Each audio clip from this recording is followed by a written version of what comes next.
दोस्तों स्वागत है आपका लीगल पैरामीटर में। दोस्तों ये वीडियो बनाया जा रहा है लीगल अवेयरनेस के लिए। दोस्तों लीगल अवेयरनेस में सबसे पहले तो आज हम बात करेंगे उस नोटिफिकेशन की जो आपने सुना भी नहीं होगा अभी तक और जो बहुत ज़्यादा ज़रूरी है दोस्तों। वो है ministry of health and family welfare का नोटिफिकेशन जो कि गजट ऑफ इंडिया में आ चुका है दोस्तों। न्यू दिल्ली 29 दिसंबर 2025 अभी अभी की बात है दोस्तों। ये नोटिफिकेशन इतना ज़्यादा ज़रूरी है कि कहने की बात ही नहीं है। आपने अगर इस चैनल को नहीं सब्सक्राइब किया है तो कर लो दोस्तों। दूसरा ताकि आपके पास नए नए अपडेट आते रहें लीगल के व्यूज़ के रिलेटेड।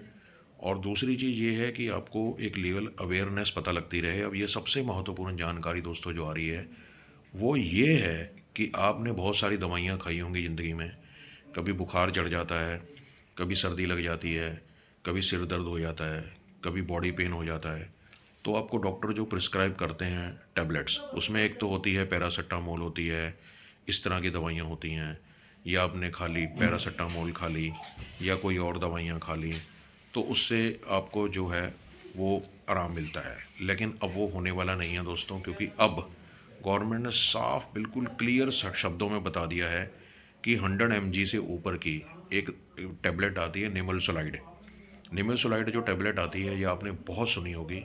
इसमें कई तरह के ऐसे टैबलेट्स के सैचेट्स आते हैं जो अलग अलग होते हैं, जैसे कोई अलग अलग कंपनियों के, यहाँ तक के बड़ी से बड़ी कंपनी और छोटी से छोटी कंपनी ये जो है निमेसोलाइड बनाती है। अब जो 100 mg से ऊपर की मेडिसिन्स हैं दोस्तों वो इतनी ख़तरनाक हैं कि कहने की बात ही नहीं है। यहाँ तक कि जो जानवरों के ऊपर प्रशिक्षण होते थे या जानवरों के लिए मेडिसिन्स यूज़ की जाती थी उसमें तो 100 mg के नीचे वाली और 100 mg के तो ये पूरी तरह से बैन है दोस्तों।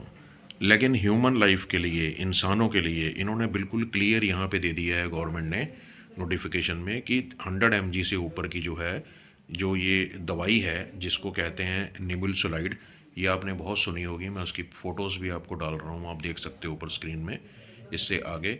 और government ministry of health and family welfare का जो नोटिफिकेशन आया है वो गवर्नमेंट का, वो भी डाल रहा हूँ, वो भी आप ऊपर देख सकते हैं थोड़ी देर में। दोस्तों बात ऐसी है कि इसको क्यों बैन किया गया, क्यों इतना, क्या चीज़ नज़र आई कि हमारी कंट्री में अब इसकी मैन्युफैक्चरिंग भी बंद हो जाएगी, इसकी सेल भी बंद हो जाएगी, इसकी डिस्ट्रीब्यूशन भी बंद हो जाएगी। जो बड़े बड़े प्लांट लगे हुए हैं मैन्युफैक्चरिंग के, फार्मास्यूटिकल के, इस ड्रग को लेके वो बिल्कुल बंद हो जाएंगे और बंद होने की कगार पे आ जाएंगे। क्योंकि ये इतनी ज़्यादा ख़तरनाक है ह्यूमन लाइफ के लिए कि इंसान को कुछ भी हो सकता है, डेथ भी हो सकती है दोस्तों। इसलिए इसको बहुत ही गंभीरता से सरकार ने लिया है और ये नोटिफिकेशन जारी की है कि अब क्या होता था कि लोग आपस में पहले बैठते थे, जैसे बैठ गए, बीमार हो गए, गर्मी आई, सर्दी आई, बारिश आई, बीमार हो गए। अब बीमार होने के बाद फटाफट बिना डॉक्टर को पूछे दवाइयाँ खा लेते थे। जैसे कोई इबुप्रोफिन खा लेता है, कोई पैरासीटामोल खा लेता है, चलो दर्द ठीक हो जाएगा, बुखार ठीक हो जाएगा। और ऐसे ही लोग ये निमिलसोलाइड भी खाते थे।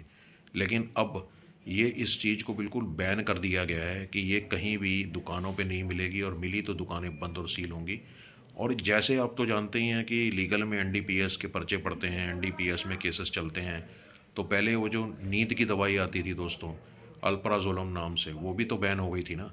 ठीक उसी तरह से ये दवाई अब बैन हो गई है।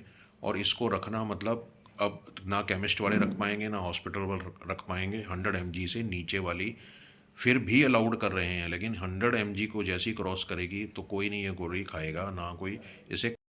दोस्तों इसमें इन्होंने बिल्कुल क्लियर कह दिया है कि now therefore in exercise of powers confirmed by section 26A of the drugs and cosmetic act 1940, 23 of the 1940, and after consultation with Drugs Technical Advisory Board, the central government prohibits the manufacture, sale, and distribution of the following drug with immediately effect, namely all oral formulations containing nimelsolide above 100 mg in immediate release dosage form।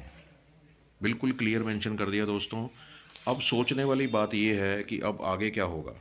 आगे दोस्तों ये होगा कि सिर्फ इसमें कम dose की दवाइयाँ ही मिलेंगी और इसके लिए जो सुरक्षित विकल्प है वो बाज़ार में दूसरे मौजूद हैं। नंबर दो, सोचने वाली बात है, जैसे बहुत बड़ी कंपनियां हैं, सिप्ला जैसी कंपनियां तक है, उनकी भी दवाइयां जो हैं दुकानों से हट जाएंगी दोस्तों।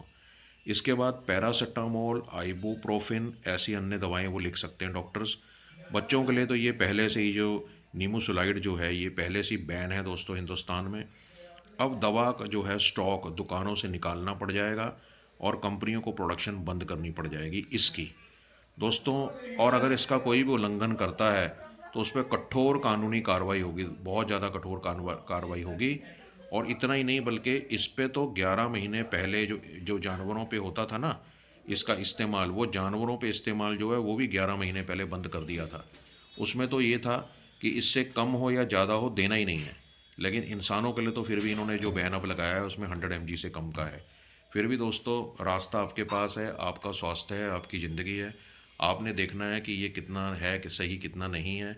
लेकिन अगर गवर्नमेंट ने इसको बैन किया है तो इसमें ज़रूर ही कोई ख़तरनाक तत्व होंगे जो इंसान को मौत की नींद सुला सकते हैं, यानी डेथ होने के कगार हो सकते हैं। तो ऐसा वो काम ही क्यों करे जिससे कि अपनी ज़िंदगी को हेल्थ को आ, मतलब खतरा हो। तो हम यही कह सकते हैं दोस्तों, आप कमेंट में ज़रूर बताइए कि ये बिल्कुल सही बात है कि इस तरह की जो दवाइयाँ हैं वो हमें नहीं लेनी चाहिए, और आप इसकी जगह दूसरी दवाइयाँ जो होती हैं डॉक्टर प्रिस्क्राइब करते हैं वही लेनी चाहिए। और सबसे बड़ी बात तो यही है कि आप खुद का डॉक्टर ना बने और ये लीगल अवेयरनेस जो है इसको ध्यान दें, क्योंकि इनमें केमिकल्स होते हैं कई कई ऐसे तरह के जिससे कुछ भी इंसान को हो सकता है दोस्तों। तो ये ख़तरा अगर सरकार ने भांपा है तो ज़रूर इसमें कोई बड़ी बात होगी। इसलिए दोस्तों इसको जितना हो सके इसको एक तो आप शेयर करो और इस चैनल को ज़रूर सब्सक्राइब करो ताकि आपको लीगल जो अपडेट्स हैं वो मिलते रहें। Thank you.